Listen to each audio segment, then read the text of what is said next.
at the end of the day, the important thing is maximizing our margin, not the absolute price. And so I think so much conversation around pricing is focused on maximizing the absolute price, but Hmm. kind of ignores the idea of margin. And so we have to remember that there's a golden triangle here. And I didn't make this up. This is a fairly well-known negotiation strategy. But you think about, there are three things generally that we can modulate. There is the scope, the price, and the quality.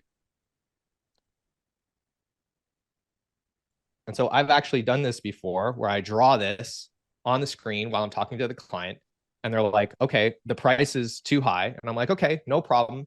Do you want to reduce the scope, or do you want me to put lower quality people on this and lower the quality of the work? So, well, we don't want to compromise on either of these. Okay. And so really it's like one of these things can be unlocked at a time.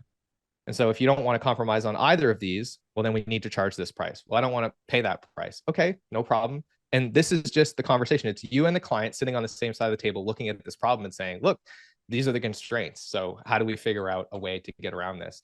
Because ultimately, if you're trying to hit a certain margin, that's what needs to happen. Now, the last thing that I'll say is it's okay to discount. Like as I went through the example earlier, right? The client says I only have $20,000. Okay, well, that's going to get me a 60% margin. Is that okay? And the question is, it depends. It depends on what your utilization rate is going to be next month.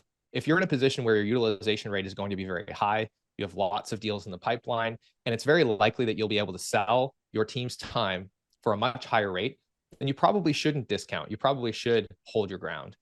Whereas if you're in a situation where next month your utilization is going to be really, really low, you don't have a lot of opportunities, and it's unlikely that you're going to fill up that time.